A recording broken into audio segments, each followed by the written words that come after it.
vous pouvez le constater, nous sommes les 6 secrétaires généraux, du moins tous les représentants des organisations syndicales de Comilog.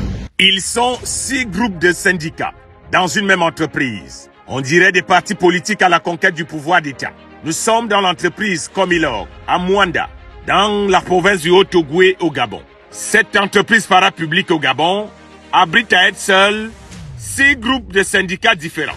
Pas étonnant d'après certains ouvriers qu'il y ait toujours des tensions ouvrières dans cette entreprise.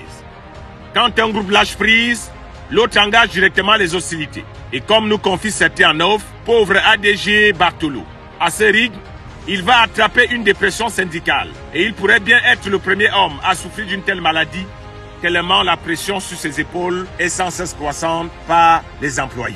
Mais l'objet de notre chronique ce jour parle plutôt de ce communiqué des Ramed qui a fait savoir à Comilog qu'il y aura forcément une baisse de la production du manganèse. Ceci est dû au marché international qui en ce moment est au ralenti.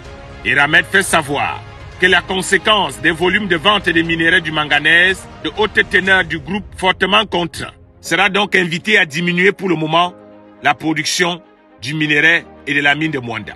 Un communiqué qui n'est pas passé très bien aux oreilles des syndicats. Ces derniers sont montés au créneau et ont encore pris pour cible Bartolo. Avec ces 6 groupes de syndicats, à cette allure, Comilog deviendra la chambre d'à côté du Parlement. Les détracteurs de l'administrateur directeur général sont tellement décidés à le faire partie qu'ils militent désormais pour faire venir à la tête de l'entreprise un expatrié. On leur a même dit que Bartolo est métis si c'est une affaire de couleur de peau. Ils disent qu'ils veulent désormais un gars qui lave ses cheveux avec le shampoing à la tête de Comilog. À la question de savoir qu'est-ce qu'ils reprochent exactement à l'ADG de Comilog, ils répondent: de quoi tu te mêles? Même si Bartolo fait entrer des milliards en dollars chaque jour, nous ne voulons pas de lui à la tête de Comilog. Donc ce n'est plus une affaire de performance, c'est clairement une affaire d'homme. Le président Oligui Nguema a pourtant tenté de calmer le jeu lors de son passage à Mwanda. Mais plusieurs personnes sont décidées à chasser l'ADG comme une femme infidèle à la tête de Comilog.